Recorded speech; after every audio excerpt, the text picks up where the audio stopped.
Now recording. And we're back again. Guess who's back?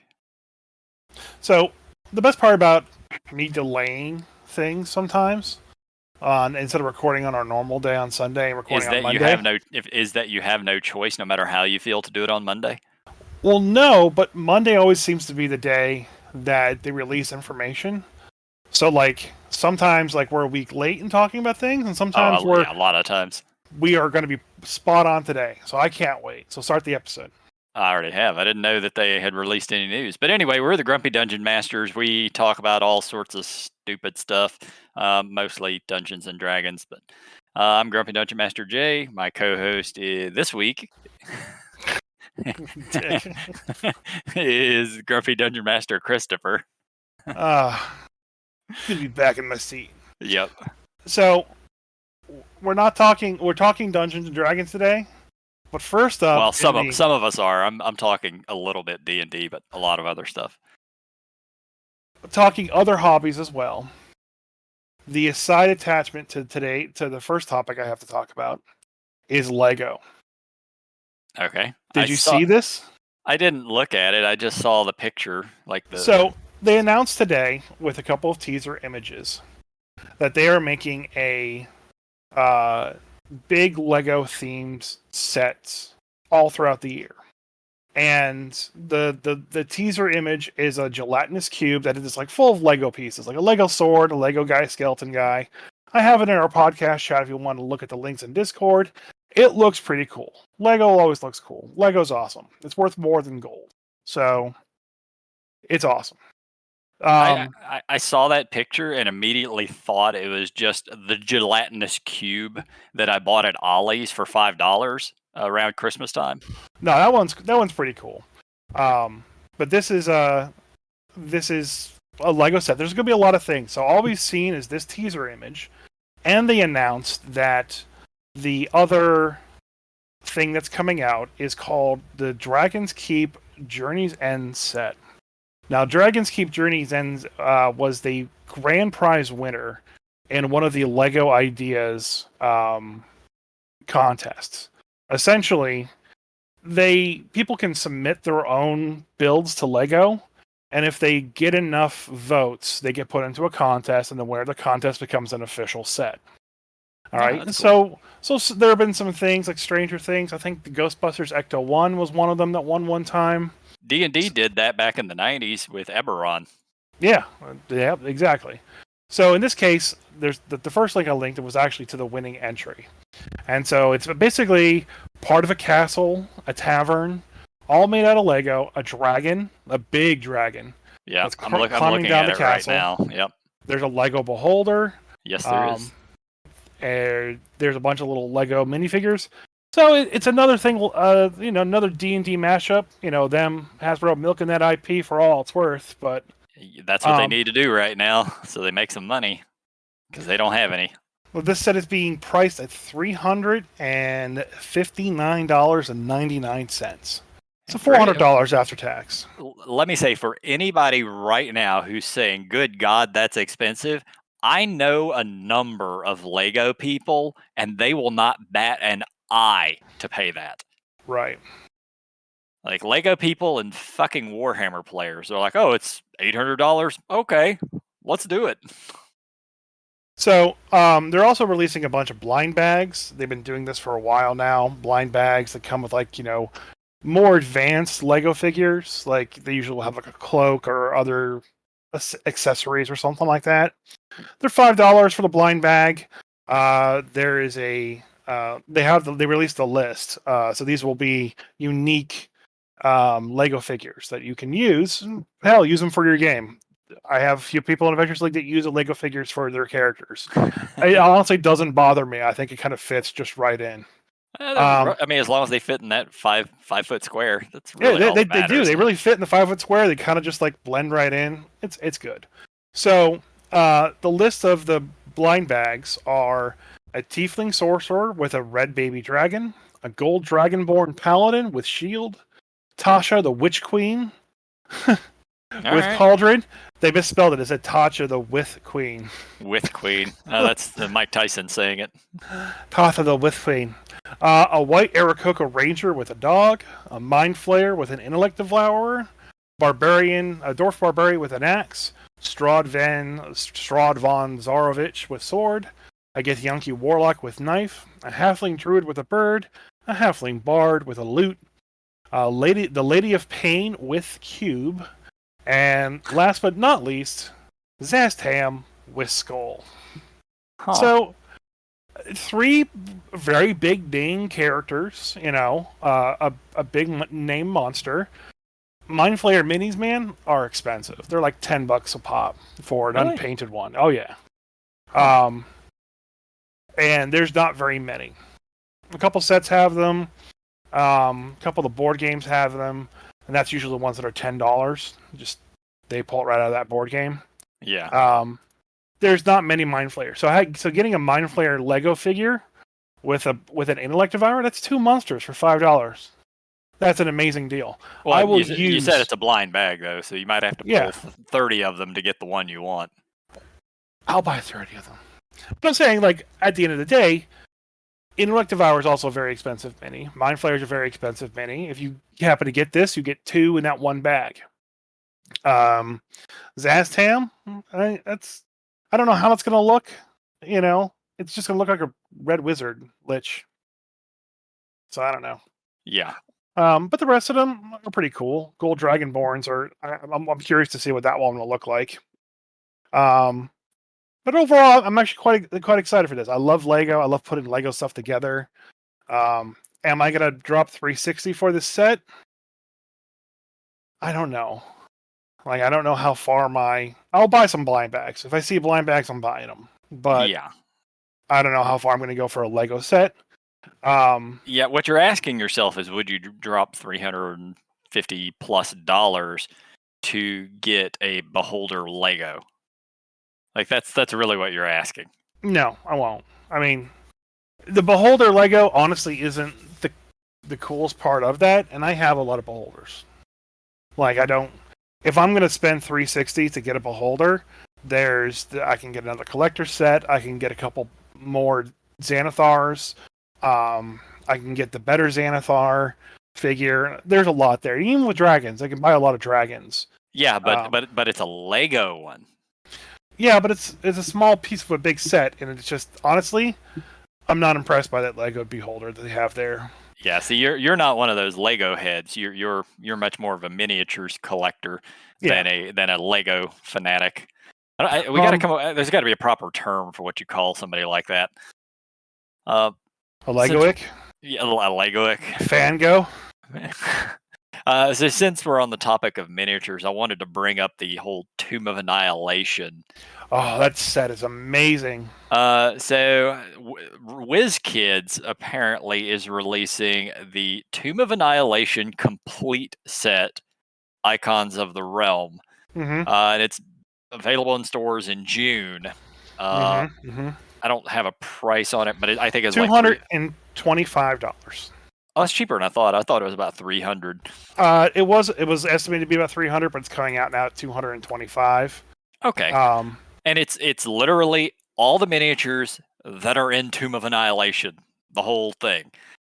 It's one of each, yes. Yeah, sure. I mean, if there's a bunch of kobolds, well, you're SOL, but you're getting at least one of everything. They should have been doing this a long time ago. They should have, yes. I always complain that they hate money, and because they don't really, they make a lot of bad decisions and poor choices when it comes to making money. And this is actually a good money making thing for them.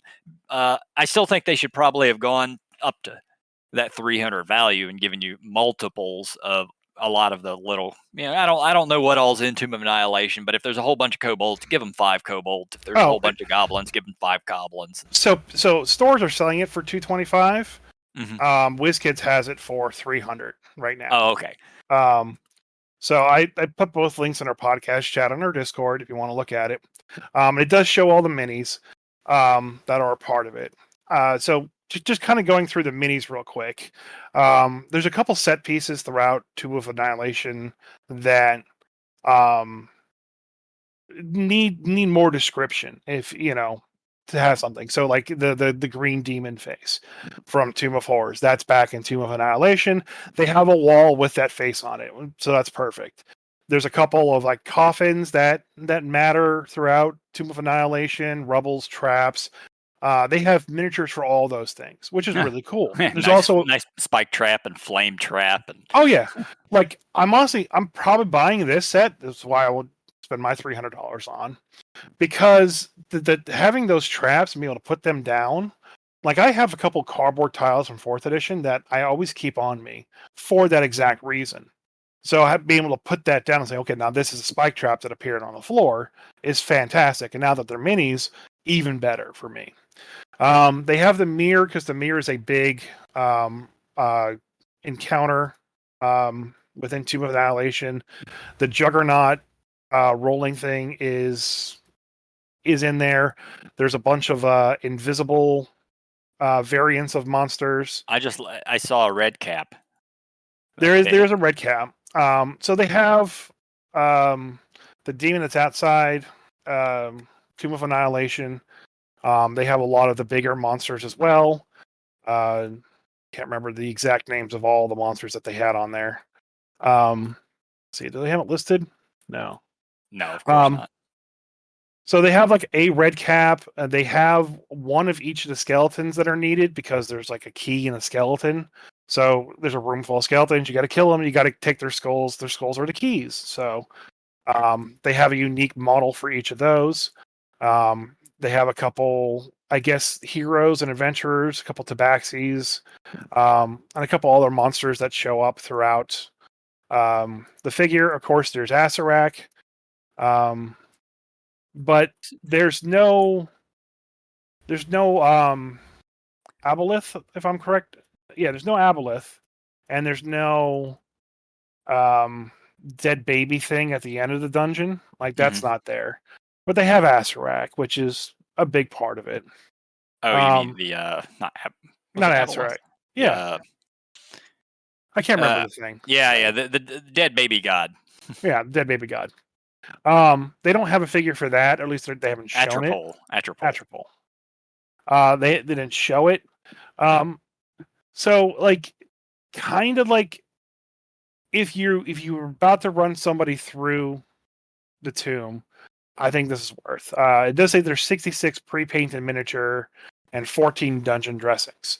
So if you look at it as basically being a 70-piece set, okay, not 70, but an 80-piece set, I think you're getting absolutely your money's worth for this set. You're looking at like $4, $3.75, $4 a figure, which is on average what you would spend if you buy them in blind boxes, and you don't really find those cheaper outside of the miniature market stores that sell them.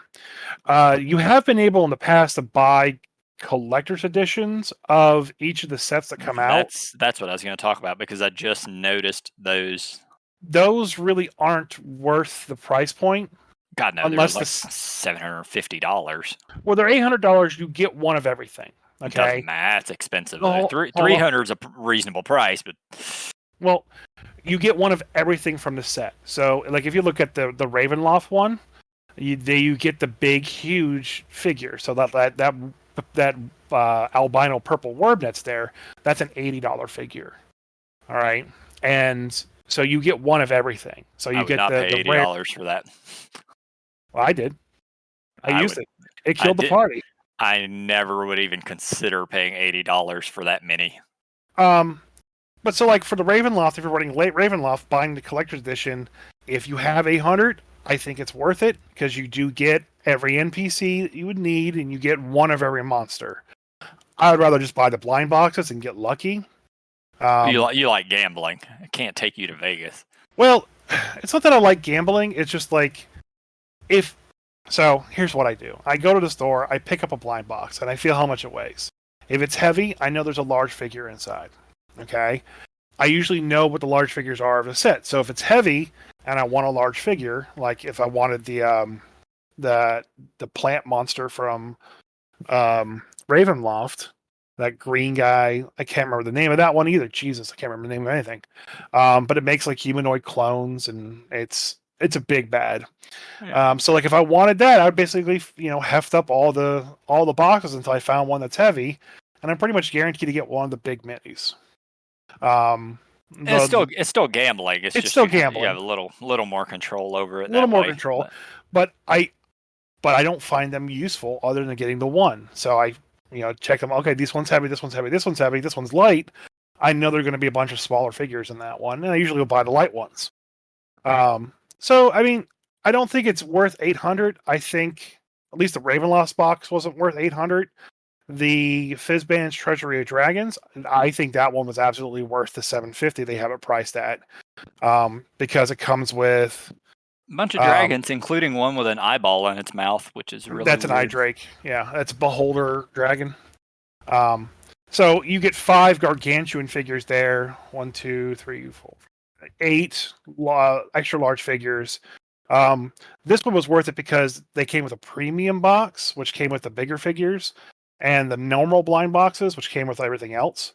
And the Draco Lich was the the Draco Hydra was the big extra one that you could buy by itself. That was like $120. So $750 for all those dragons, I think, is worth it. Oh yeah, because you got all 46 of the dragons. You get the Draco Hydra, you get the Elder Brain Dragon, and you get all the promo dragons as well, and you get the Hollow Dragon. So you get everything in the collector's box, which is, if you were to price it out, you pay more than $800. So, do you run and plan encounters up on you having that miniature? So the best thing I can say is, because I do my style of gaming, and this is actually something I was going to get into a little bit later, because my style of gaming is very combat focused, and I do a lot of combat encounters. I like making sure that I have minis and maps that represent the entire encounter. I don't mind drawing them out. I prefer to have printed maps. I prefer to have set pieces. I don't normally have set pieces because they're too hard to lug around. But when I'm at home, I'll build out giant models if I can. So if I know that I need, let's say, let's just say this. I was running Baldur's Gate at my local game store for Adventures League. They just got into hell, and I just then decided that, screw this adventure. This adventure is crap. I'm swapping over to the actual book, and just going from there. And I found a transition point. So I kind of sent them off on a mission. They TPK'd, unfortunately. But yeah, of course they did. Yeah. But I had actually purchased the Infernal War Machine part of the set.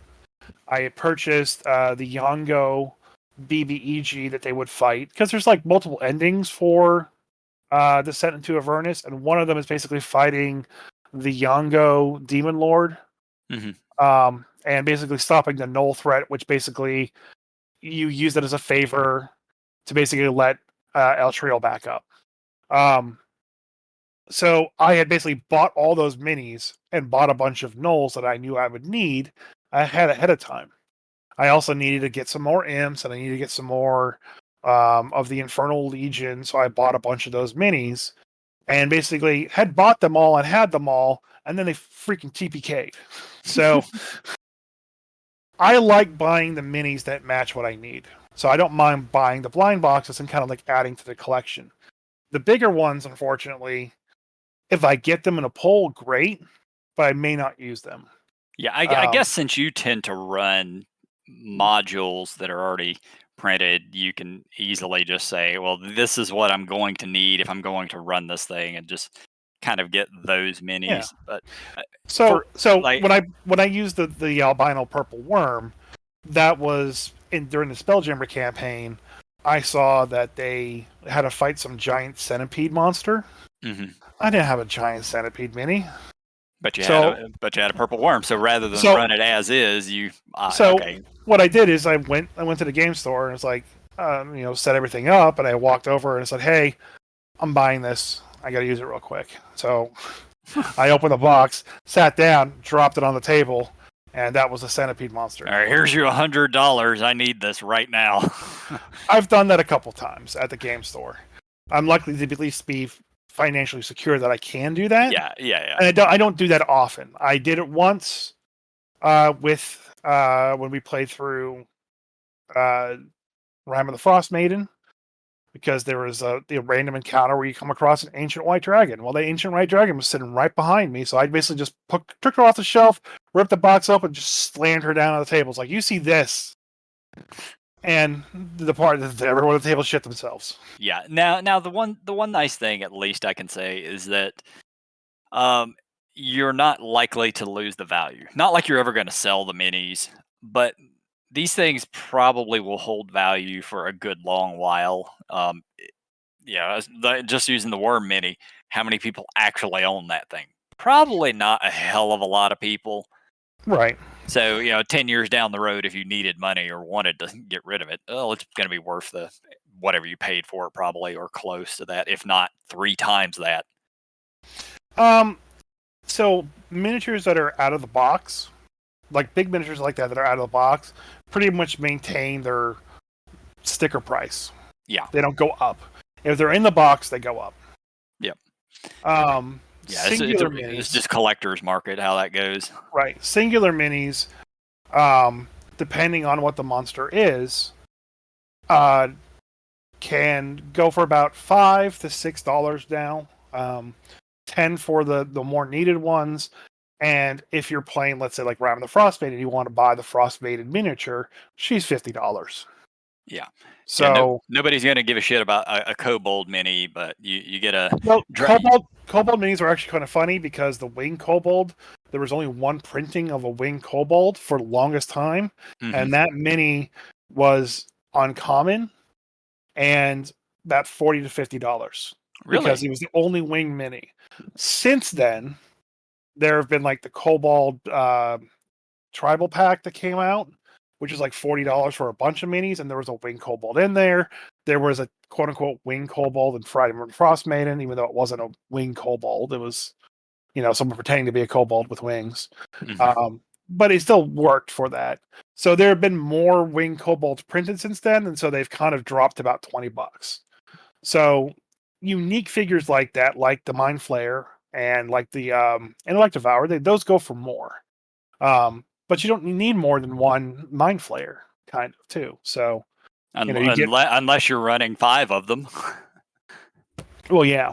So overall, minis, you can basically spend as much as you want to get the minis that you like. You can, if you don't buy the blind boxes, you can go to Miniature Market. There's another one of those like Minotaurs and Bowls or something like that. I can't remember what that site is, but I do most of my purchases through Miniature Market. TCG Player has miniatures for sale, but they're kind of expensive. So you can buy the minis that you need. And the only minis I would ever buy would be for characters that I would play. If I'm playing a character and I'm definitely going to keep playing that character for a while, I would absolutely get a miniature of it. And I wouldn't even mind getting like Hero Forge mini of something like that. But I mean, I have a Hero Forge mini of my main NPC, my main PCs, and they're great gifts, but they're a little expensive. Yeah. But like they have a premium line, which are basically individual minis that come pre-painted that have like spell effects coming off of them. Mm-hmm. That are around like $8 to $10 that are like your PC characters. So those are good to get in place of PC characters and just kind of like, oh, okay, so now I'm a human male, and human males, elf, they all look the same, so it doesn't really matter there. They have a lot of minis out there, and of course you can always custom make a mini that you want. So it's not that big of an issue, and at the end of the day, you could still just print them out on paper, pop them out, and just play them that way. People don't care. But I try my best to At least have the mini there. I'm running something right now for Avengers League where I needed basically multiple leg deer with tentacles coming out of their mouths and a gargantuan deer just covered in antlers. Well, those minis don't exist. Yeah, that's So something you have to 3D print yourself. yeah, and that's a big market too. 3D printing minis is Oh becoming yeah. more and more of a thing. Um, and at the end of the day, you could pretty much find any mini you want if you even have a 3D printer. You just Yeah. have to paint it then. I don't like having unpainted minis at the table. That's why I like the blind boxes. The quality of them is excellent right now. They used to be shit. In third edition, they're shit. Like the face is like just blotched of peach paint, and it kind of covers their hair, and their eyes are painted I on mean, wrong. third edition. You're talking about third edition D&D. Yeah, We were just coming out of the pewter phase. right. Like Nowadays, I still have a ton of pewter minis. nowadays, miniatures are fantastically painted straight from Wizkids. You really can't find errors anymore, and they're going overboard. Especially the Pathfinder minis. The Pathfinder minis, in general, have more like cool spell effects on them and stuff like that because they had to attract more of an audience to buy the Pathfinder stuff outside of D&D. Or D&D has a lot of very basic kind of monsters, but Whoa. Yeah, okay, I didn't even know they had Pathfinder miniatures, and one of oh the yeah, first things I see is the Death Coach. yes. Like, look at that thing. It's a couple of skeletal horses pulling a Victorian coach that you would imagine Strahd is riding in. That is badass. Yeah, the Death Coach. We have one of those on the store currently for sale, and it's pretty badass. It really is.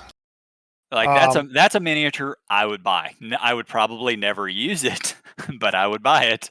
and that's about the price of a large um, It's figure. it's in the Warhammer price range. I mean, But like I said, the quality of the paint and like the mystical spell flex they have, that thing, that's pretty much the quality of all the minis now. So like you won't find janky minis. Unfortunately, swords still get bent and like spears still get bent, but I mean they're sort of plasticky rubber, so it's gonna yeah, happen. but that happens. But overall, honestly, like if you could find them for $4 a piece, like Tomb of Annihilation, that is the best price point. So yeah, it's $300, but $4 a mini or figure essentially, that is perfect. The the fizz bangs with all those big, huge, gargantuan dragons for $750. Honestly, that's a really good price for those. The Wild Beyond the Witchlight box, that's $800 for all those. There's a lot of minis in there that you don't find that are very regular, like all the fairies and fairy dragons and If Haragon yeah, and look, if you're a miniatures collector, I get it. You know, that's yeah. a thing you go for. If you're not, then it's not going to do you any good. But I like, wouldn't. Yeah, if you have the money, like if you're running Witchlight, okay, and you have $800 burning a hole in your pocket, you can buy the collector's edition, get all the minis you're going to need. It's going to include the promo Tasha, the promo witches, all the extra cauldrons, the Jabberwock. So it's going to come with everything you're going to need for $800. If you don't want to spend the $800, and I totally get that, you can buy the Jabberwock. He's $100. You know, you can buy a bunch of Haragons. They're pretty rare and pretty spicy, so you're talking like $15 a mini there, but you're going to need like 6 of them. So it's give and take. yeah. I'm just sitting here scrolling through all these Pathfinder miniatures. The Pathfinder miniatures, like I said, they have a lot more spell effects on them, like the base Goblin, because they have their Well, a lot of unique them Goblin a figures. lot of them you can get unpainted as well. I hate Um, unpainted minis though. okay, I, I'm I'm of two minds of that. I absolutely adore the fact that you can buy pre-painted miniatures because I personally hate painting miniatures. Detest it. Do not enjoy it. But I like the fact that if you can buy, there's a pack right here. It's two male halfling wizards, two of them, and it's $5. and Yeah. they're not painted, but it's $5 for 2 of Yeah. them. So, like, the price point seems really good on some of these Pathfinder ones. The price points on the Pathfinder ones are better. And like I said, they are fancier, but they're Pathfinder specific models. So like Yeah, but skeletons are skeletons, mummies are mummies, zombies are zombies. Goblins, there's a big difference. oh yeah. The goblins look a lot different in the Pathfinder art style, but just in general, like I'm looking at a Pathfinder gargantuan red dragon, and Pathfinder uses the same size categories. Yeah. So a gargantuan red dragon in D&D is the same as one in Pathfinder. It's unpainted, but it's $60. Yep. Whereas if you try to buy that for with the D&D minis, it's going to be painted, but it's going to be a lot closer to $100. Yeah, and there's a couple of them too. There are unpainted ones for D&D as well too. So like the young red dragon is $15. The gargantuan red dragon unpainted is $290. The adult red dragon unpainted is $90. Yeah, which is still $30 more honestly, than the Pathfinder one. Honestly, what's kind of funny is the adult red dragon premium figure painted is only $50 right now. So I don't know why. If you want one, yeah, if you want one, it might be on sale right now. Now, to be fair, a lot of these I'm looking at on the Wizkids website are on sale. Yeah, on at least the Pathfinder stuff. So, but I mean, like that's just there's the pre-order one out too. I better quit looking at these because I'm not really a miniatures collector, but man, some of these are just awesome, and I really do want them. Yeah, it brings the table to life in a way that I can sit there and describe things till I'm blue in the face, but sometimes it's better just to go like, and this shows up. Yeah. Oh shit. Okay. Yeah, I get it. Depending on what gaming system you're running, you want minis or you don't really care about them. If you're running 5e or you're running Pathfinder, having some minis out on the table, it helps if for no other reason than positioning. And then there's some people who just really get into it and love the fact that they're seeing exactly what they're seeing. And a lot of things too come with token packs for VTTs. Yeah. And you can just basically open those token packs and just print them out on paper and just get a heavy cardstock and just punch them out, and then you have those little circles, and it still has the same feel. Yep. So got a rule. I'm gonna say it's a rules question, but it's not really a rules question. You're wrong. No. So we ran into this the other night when we're playing D&D. We managed to successfully polymorph a dragon. We got through all the legendary resists that it had and polymorphed it into a chicken. And we had the option, because we had a spirit dragon that one of the players had summoned up. We could have just had the spirit dragon chomp down and eat the larger dragon. Now, the way polymorph works, if it gets to 0 hit points, it will obviously go back to its original form. Mm-hmm. So how would you, as a game master, rule that if it's inside the other dragon? So this question has come up a couple times. It's like, what happens when we're not the first person to talk about this. Right. What happens when you expand something from the inside that's bigger than the thing? And there was a ruling on this. Maybe I can find it here real quick. Was it Jeremy Crawford? That way I can disagree with it.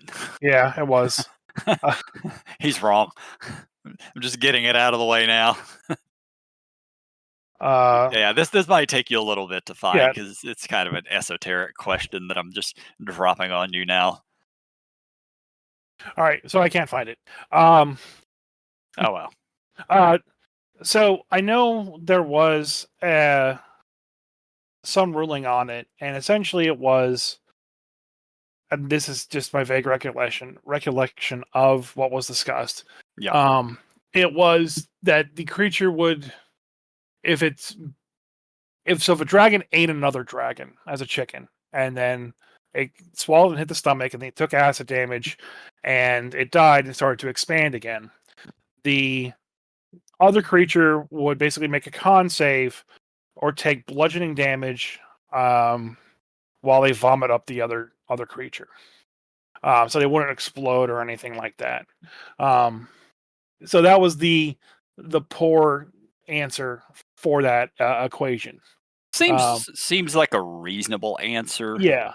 So Our DM basically had ruled if we had actually gone through with it, it would have just vomited the dragon back up. yeah, but there's a con save from taking damage from it expanding massively and quickly inside your stomach. Sure. Because a polymorph spell is supposed to be like bloop bloop bloop bloop bloop. So you would start getting bigger and then you would vomit it up, or it'd burst out of you, and you would take the damage from it bursting out of you, but it wouldn't necessarily kill you. Now, the question for me would, and the other thing that's always bothered me with polymorph, and the same with wild shape is, so let's say you take a dragon and you polymorph it into a chicken, okay, and then you do that thing where you hold the chicken's head on the ground, you draw a line, and just they keep their head right there, so you can behead them easily, okay? Okay. Like you know about that, right? Is this so apparently if you push a chicken down onto the ground and draw a line, it doesn't move? If you hold the chicken's head on the ground and then from their beak draw a straight line out for about like 6 inches, and then let the chicken go, the chicken doesn't move and it keeps its head there. So then you can just chop off its head real quick. Huh. Okay, Google it. Oh yeah, lots of videos. I did already. Called chicken hypnotism. Yeah, chicken hypnotism. So if you do that, you hypnotize the chicken, okay, and then I take my barbarian, okay, who's going to have, he's going to behead the chicken with his great axe, okay. All right. The chicken is pretty much hypnotized, so it's helpless, right? Yeah. So that's a crit, right? Yeah. If it doesn't move, it doesn't attempt to dodge. Effectively, it's paralyzed. Yeah. So you bring your axe down on that chicken and to behead it. Now, per the rules, okay, it's going to take the crit damage of the axe and then revert back to being a dragon. Correct. Okay. Which is the same kind of dumb BS that, depending on the writer with Bruce Banner and the Incredible Hulk, like, when does the transformation occur? Like, so you start cutting through the spine of the chicken dies, and so in that nanosecond of the spine being severed, the spell starts to revert back, but the axe still goes through it in half a millisecond. So when the chicken be beheaded, does the dragon beheaded, and they would get bigger? That's what people want to do. So, like, depending on the writer with Bruce Banner, every time Bruce Banner takes a handgun, puts it in his mouth, and pulls a trigger, sometimes Bruce Banner kills himself, and there's a storyline for that, and how Bruce Banner gets resurrected. Sometimes he transforms into the Hulk the second the bullet begins to come out of the gun, because the Hulk senses the danger and becomes the Hulk, and the Hulk spits the bullet out. That's how they did it in the MCU. It's a deleted scene for Captain America. No, I remember. So, like, I don't. It's not like how polymorph works, because, like, in that, I understand you run to the chicken and, like, you just punch it right in the face. First off, is it really their head that you're chopping off? Because they've been polymorphed, they're shapeshifted. Who knows? That might just be a toe that's pretending to be their head. I would assume that when it's a transmutation. Like, you could change them however the magic works. I would assume that the organs are relatively in the same places. I would not make any sort of assumptions, because you're literally just changing them into another form. It's not illusion per se, but it kind of works that way. It's transmutation. Yeah. So like, if you chop its head off, I'm going to follow exactly how the rules state it. Like, that just makes sense. Right. So basically, you get a really, really, really powerful hit in on the dragon. Oh, yeah. Okay? But I just don't like it. So there's other things that you can do then, like, yeah. What we ended up doing was, instead of having it eat the polymorph dragon, is we just paralyzed it, because it was using the chicken stats at that point. So it fails the paralyze, and well, that was pretty much the end of that dragon.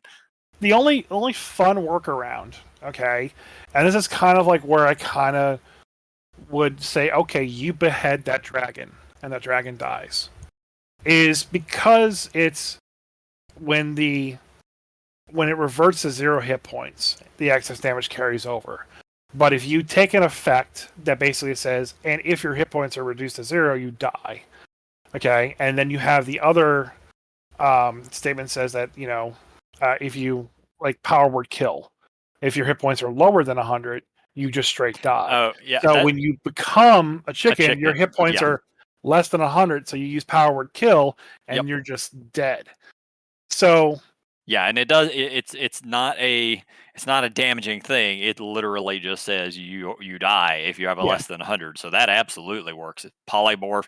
If you can manage to land a polymorph on a Terrask or anything else, and then just power word kill, victory. Yeah. So that's kind of how I would treat it. Maybe get a little bit closer like that. I would rule that the polymorph and the organs are as close to where they would be. Yeah, I'm not. The problem with that. The problem is though that D&D does not do called shots. It doesn't do called shots. That's why I said you get a critical hit. Yeah. Okay. And you get a really big, powerful hit that carries over to the dragon. It's a free critical hit on the dragon, and that's cool. I would give them probably a free critical hit, and then maybe like Vorpal Blade extra die. Sure. On top of that, I would give them bonus damage for going that far and paralyzing the chicken with chicken hypnosis. And then well, chickens in my world don't fall for that shit. They're smarter than that. There's also a cool question that popped up where like if you polymorph into a creature that has less intelligence, do you lose memories? So what was interesting is Beast Boy from the DCU. Okay. Yeah. He is like in charge of something called the Red or something, which is like the life force of all animals throughout the cosmos. As Swamp Thing is in charge of the Green. So he transformed himself into, I think it was a sperm whale or a blue whale, some animal that had a bigger brain, that had bigger thought capacity, because it would basically amplify his intelligence. And then with his intelligence amplified, he could then transform his body into I was going to say Staryu, but that's a Pokemon. The starfish from space. He becomes a Pikachu. Oh yeah, Starro. So he basically transformed into a whale to increase his mental capacity to basically be able to transform into Starro. And in doing so, he was able to take out some calamity that was coming towards Earth. I want to see people use polymorph. The polymorph themselves into animals that are super smart, like dolphins, and then use it to basically up their intelligence. So, yeah. Yeah. Well, let's see. I'm trying to find the exact wording. I thought you used all but everything except their mental stats. Yeah, you do. You use everything but their mental stats. But if you polymorph like the barbarian that has a 6 intelligence into a dolphin that has 9, Okay, no. So I'm reading so with polymorph, not shapeshifting of the druid, but polymorph, the target's game statistics, including mental ability scores, are replaced by the statistics of the chosen beast. Yeah. So if you could find a beast who has a higher intelligence score than your target, then yes, it would actually make them smarter. So yeah, dolphin's intelligence is yeah. That's what I was about to look up. Shit. Well, hey, if you're rolling 4 stats, somebody could feasibly end up with a 3 or a 4 intelligence. Yeah, so it's not out of the realm. Sperm whale's intelligence is 3. What? Well, just because they have a giant. I mean, dinosaurs had. Well, they always said they had small brains, but just because you have a big brain doesn't mean you're smart. So, yeah, there's some idiot out there I have a 4 intelligence. Don't worry, you're a dolphin now. You're smarter. Yay! I can learn math. I could almost read. But the inverse question happens. So if you polymorph someone into a chicken, and their intelligence goes from 18 to 3, Yeah. Does that affect their memories? And While you know, they're a chicken, yes. As soon as that's over with, no. but you're also changing their brain and reducing their intelligence. So when they come back, maybe they forgot how to read. Like if I'm playing a character and I get polymorphed into a chicken, I'm going to play that character like I'm a chicken. Well, especially like if you use true polymorph, okay, Yeah. Well, even the and you fourth level one, like it makes you into a chicken. Yeah. yeah, but like if you permanently transform into a chicken, you're gonna be a chicken, you know. So if you get true polymorphed into a chicken and then you live out 2 years of being a chicken, and someone hypnotizes you, and they're about to behead you, and then someone uses a wish spell to revert the true polymorph, okay, Uh-huh. and you come back. Do you come back with all your memories because you just spent 2 years with a chicken? Your brain isn't big enough to maintain all the memories you had while you were a You human. probably, I would imagine you would have all of the memories you had as a person. I doubt you would have very many memories as a chicken because chickens don't really have very good memories. And this is why when Now, hold on. I want to keep going on this. I want to expand on this. So, if somebody true polymorphs you into a chicken, and you live for 2 years as a chicken, and then you get that polymorph removed, are you now 40 years older? Because a chicken's lifespan is roughly 4 to 5 years. So as a human, say life expectancy 40 or life expectancy of 80. So you've effectively lived half of your life. yeah, it's, and you shouldn't maintain all that intelligence that you had. You're back to being human intelligence in our case, okay? But you know, you've lost all your memories. I think you've lost the ability to speak and to read because you just spent so many years as a chicken. You know, As a you're gonna have to DM, relearn everything back. as a And maybe as DM, a DM, you don't want to do that to your players, yeah. but I'm Well, saying I was like, going to say you could argue that that's the kind of shit I would do to players in Dungeon Crawl Classics or early D&D. I would never do that in 5e. so that's why when we were playing Shadowmoor and we spent that one event at Calanthea, and me and you and everyone else in the game got transformed into swamp creatures. I spent my entire life as a ROUS, and when I Yep. went back to Shadowmoor, I was like, "Hey, game owner, I want to attack that says I have rat lore because I just spent a lifetime as a rat. Yep. I'm keeping that memory, I can and speak with rats. I understand rat. I got that tag, Yep.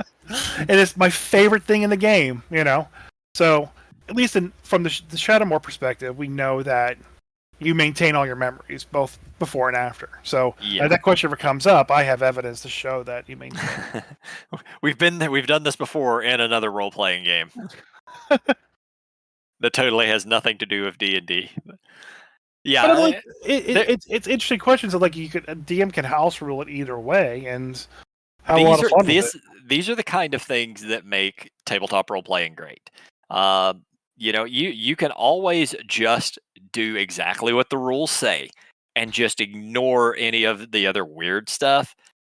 But the weird stuff is what makes these games amazing. You're Mhm. effectively just playing almost a board game if you don't go outside those rules. Yeah. Um, but if you start digging a little deeper, then you can have a hell of a lot of fun and make some really interesting scenarios for your players. Um, we ran into that this weekend. So a while back, I've told the story a few times, so I won't go over the whole thing. But I basically wanted to run. My players had some characters that I liked. I wanted them to be able to play them again. They were too high level. How do I get them back to being first level? Effectively killed them and put their souls into new bodies. So they were playing their original characters in bodies that actually had their own lives as well. So it really kind of screwed with the players and a lot of their characters over the course of that second campaign. They had to change drastically. Like one of them had been a fighter who was now a kobold rogue. That's just a 180. Um, so this weekend, our one of the other dungeon masters in our group decided to do something similar, but they turned it on its head and went that extra step. So we played under him two complete campaigns with different characters. So the first group of characters, they became deities. The second group of characters were, that second campaign took place like 50 years later. It was other completely different characters. Well, he killed off our deities and took their spirits and stuck them in our other characters. It was Well, just it was a one shot game. So effectively, I was getting to play both of my characters in one body. I never even considered something like that before, and it was one drop of me the the power. wildest games I've ever been through. Yeah, there's a lot of fun stuff that you can do, and like that's part of what makes lasting memories. Is just kind of like seeing the rules and kind of letting them have their fun.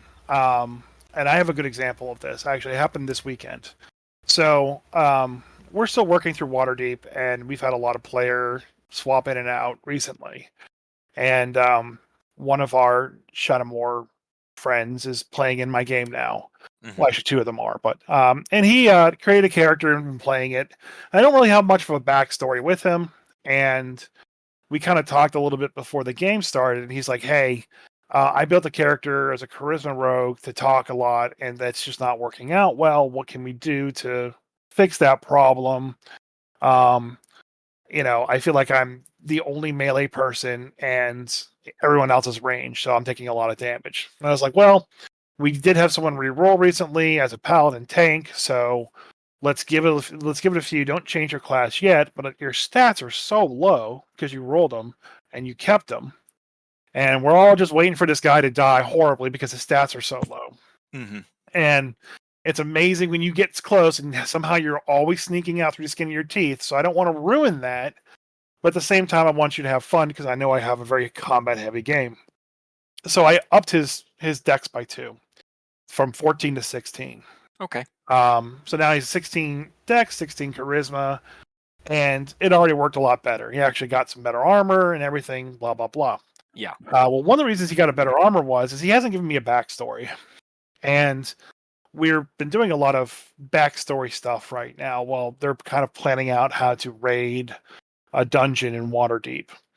And I kind of ask one character's like, hey, what do you want to do? He's like, I just want to shop for spells. So he shops for spells. And then our Shadowmoor friend's like, the rogue is like, hey, he jokingly said, he's like, yeah, I want to go talk to my friend who's actually one of the Masked Lords of Waterdeep. So I secretly am a Masked Lord of Waterdeep, and I'm going to go use my extensive connections and wealth to buy myself some magical gear and get all the information that we need and solve all of our problems right here and now.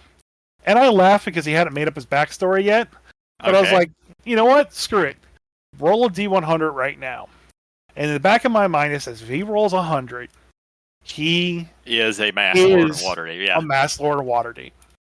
So he rolls, and Ryan, man, he gets the worst rolls. Like, I would say on average, his average roll is probably like a 7 on a D20. So he's got the Will Wheaton effect. He just, every roll just tanks it in the most critical situations. We are all surprised that this character's still alive. So he rolls a D100, he does it through the VTT so we all can see it, and this fucker pulls a 95. That's pretty good, but it's not 100. It's not 100, but with a 95, I'm going to give you something. Yeah. So it's like, you know what? You are not a Masked Lord of Waterdeep, but you know one. We don't know which one yet. We still have to figure that one out. It's like, but sure. You know one. He's actually your best friend. It's something you don't tell anybody. Well, obviously. So you can go to him and ask for help. And so we actually had our little RP session where we went and talked to the noble, and the noble gave him. I had him roll randomly to see what the noble would give, the Masked Lord would give him. He gave him some +1 armor because, in now true effect, he was rolling like on the D100, 7, 17, 18. It was right. So instead of getting a +2 sword, a +2 set of armor, a couple of like figurines of Wondrous Power. No, you can get the +1 armor, bro. You get the +1 armor. You used up all your good die rolls on that 95. So like I threw that in there, and like it made the game memorable. I think, and it's just great. It's just that they kind of go crazy. So like even going back to that polymorph chicken, if the player's going to go that far, I'm going to give them the crit. I'm going to give them extra damage. I'm going to roll with it. We're here to have a good time. I don't necessarily need the red dragon to win. Yeah. But you hypnotize a chicken and you cut its head off. You're going to get a payoff for that. Yeah, at the very, very least, I'm going to give that first attack a crit because you're hitting a chicken. Yeah, so all the damage but 2 follows over. Yeah, so, and Yep. I think chickens should be vulnerable to axe attacks. That's just me. Oh yeah. Yeah, how many chickens have been murdered by axe attacks in history? I think they have a genetic problem for that. Yeah, they see an axe and they just flee. Not after you. I'm here to cut wood. Oh man, I want to play a chicken Aarakocra that just has an obscene fear of axes. He sees an axe that runs. I want it to die by getting beheaded and still just keep fighting without a head because it's too stupid to know they got beheaded. Yep.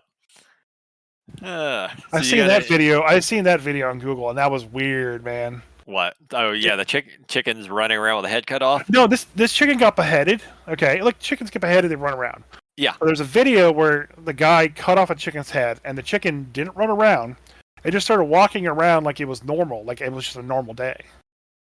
And it didn't die. It was just walking around, like trying to pick up food, but it didn't have a head, so it's just spraying blood everywhere. And like the farmer's like, "This chicken's not dead. Why is it not dead?" It was a really weird video. Yeah, I've been around chickens getting beheaded before, and it's kind of a weird thing to see. But there's a story too of some Japanese group getting Japanese captured some troops, I think. And the captain of the captured troop, basically, they were going to execute them all. He says, "Hey, if you cut off my head and I can pick up my head and run by my troops, will you let everyone that I run by go free?" And then so the Japanese executioner and their soldiers agreed to that. They cut off the guy's head. The guy picked up his own head and ran all the way down past all of his men, and all of his men were set free. I don't know if it's true. That sounds like a myth, but it sounds like a myth, but people have been known to do crazy things. Yeah. Hey, who the hell knows? That's wild if that really happened. Yeah, that would be kind of cool. Like even if you got past one guy, Yeah. I mean, if I was the guy who had who was in charge of beheading him, and I saw that and he gets like if he just picks up the head and starts running and makes it like 2 feet, I'm gonna be like, fuck it, they're free. I've seen some shit I never thought I would see. I don't want to see this again. But yeah, I've had a lot of fun with Waterdeep. Now that we're kind of getting back on a standard run of the game. Yeah. Now that you're not sick and the holidays are over, you're not on vacation, and last year getting games running was just although maybe you get a vacation for a weekend next month. No, Shadowmoor is going to be no, not Shadowmoor. The other thing that you and Dan were talking about with his brother having that extra ticket. Oh well, that's still not confirmed yet. Oh, okay. But if it is, we'll talk about it on here. But yeah. But overall, I'm glad the players that I have, are okay with me missing sometimes. Because man, my daughter's getting me sick every other week now. It's just annoying. Kids, man. Fucking little germ factories. My constitution saves have been dog shit. Gotta get some vitamin D, man. You need some sun. Yeah, see, the sun actually just gives you cancer. It doesn't give you vitamin D. No, it actually gives you vitamin D, which helps you avoid getting sick. No, I don't believe that. Oh, okay. Listen, I don't believe that pseudoscience from the government. It's just... Yep, definitely only the government handing out that science. I don't like fluoride in my water. They use it to track people. I don't like it. That's why I only drink Diet Coke. Yeah. Yeah, Diet Coke definitely doesn't have the 5G in it. It doesn't have the 5G in it, and it takes off rust off of bumpers, and it cleanses your system. So that's good. So, you got any more topics you wanted to cover before we wrap this thing up? Yes, I have one more thing I need to talk about because this happened on the Tuesday of last week. So I want to talk about what they're doing with D&D Beyond. All right. Uh-oh. Oh, Lord.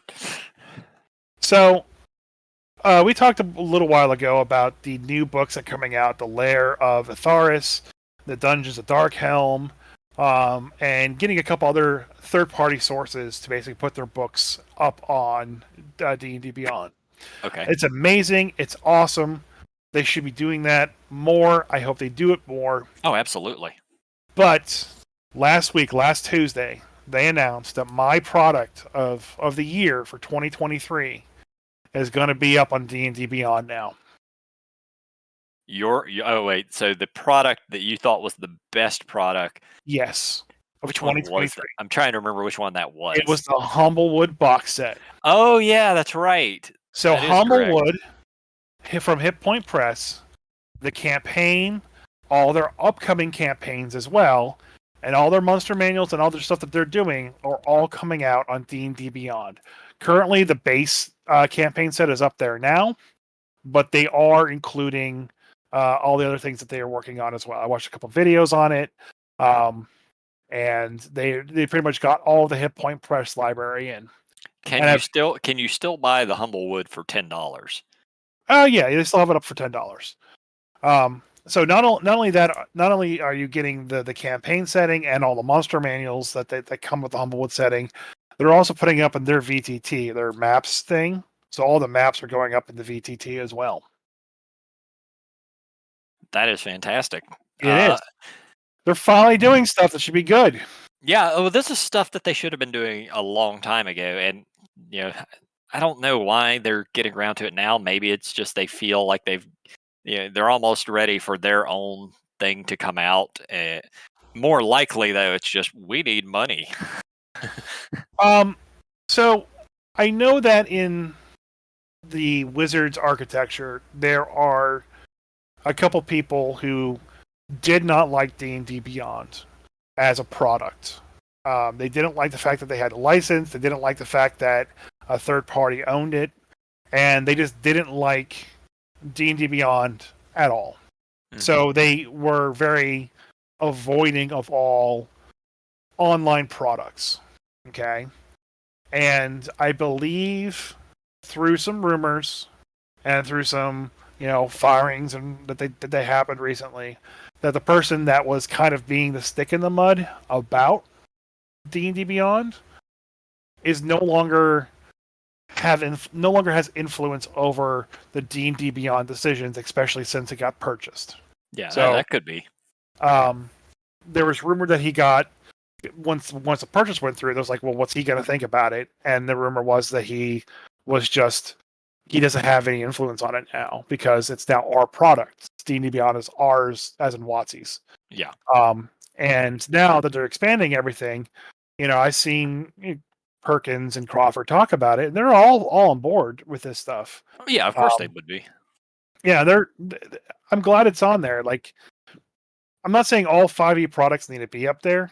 No, there's going to be some bad ones out there. Yeah. Yeah, literally anybody can write stuff for 5e. Yeah. And what's interesting about the Humblewood launch, aside from the other two are campaigns, okay? Mm-hmm. The Lair of Atharis from Ghostfire Gaming and the Dungeons of Drakkenheim from Ghostfire Gaming and Dungeon Dudes. They're just really campaigns. There's a couple feats here and there, and I think monsters, but it's mostly campaigns. The Humblewood is a source book, okay? Yeah. So, like, when I'm going through and, like, building out bandit encounters like I was this weekend, all the bandits from Hit Point Press are now in my monster manual when I build out encounters. So, like, this is much bigger than the other two. Like, this is a big. We're taking your sources and bringing it in. Don't be surprised if down the road the Crooked Moon ends up on there too, because that thing did what $10 million or more. Like it made It made a lot of money. I don't care how Yeah. many million. It was a lot of money for a Yeah. role-playing game. So Um, so like, you know, Tal'Darai and the Critical Role books those that's always probably will. around. Yeah, those. The setting is coming out from Darrington Press. That's coming out here soon. So they're still being included, but they were kind of just like along the same lines. You could toggle them on and off. Humblewood, you can't toggle on and off. Okay, like you That's look not for good. monsters. The Humblewood monsters show up. So you look for the Owlin race. They're like, which Owlin race, motherfucker? There's 17 of them now. Oh, what? Yeah. Yeah, no, that I would want to be able to turn that off. That seems like a oversight. It's I kind of, on one hand, I feel like you. I'm with you. I feel like it is an oversight, and it's a programming change. On the other hand, I'm like, this means I have to buy it, and then I can just ignore it. You know? Yeah, and that's a lot of the reason I think that they're doing this. The goal is for everybody to use D&D Beyond. That's what they want.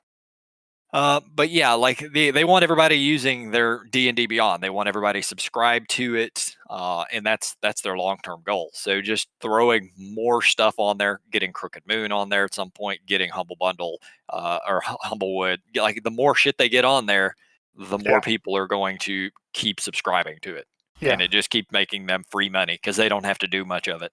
Once Yeah. it's on there, it's on there.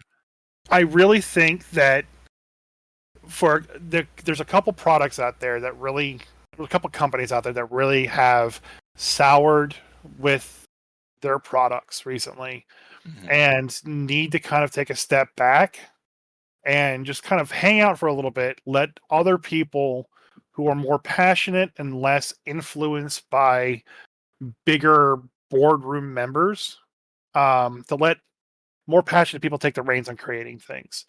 I mentioned this last night, actually, while we were playing Overwatch. The Overwatch engine that they used to develop that game for Overwatch 2 is a fantastic engine, and it does things that a lot of first-person shooters don't do. So they honestly need to license that out to other companies to let people make games using that engine, and people will make amazing things. You know, we have been making amazing things and throwing it up on DM's Guild for the longest time. Yep. The DM's Guild, the DM's Guild, uh, whatever they call those people that are like writers for D&D or writers for D&D that write supplement material. Yep. All that shit needs to be on D&D Beyond. Like, just sit back with your license, release your stupid new books in 2024. We're not going to use them. Yeah, We're not going to use them. I mean, the player's handbook will get used, and well, that's really the only one coming out in 2024. So yeah, just sit back, let people make their own adventures. Just publish them on D&D Beyond.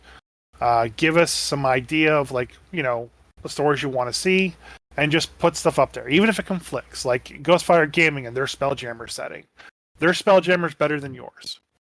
Sorry, it just is. So let Ghostfire Gaming put their Spelljammer up there, because that will get people interested in Spelljammer again.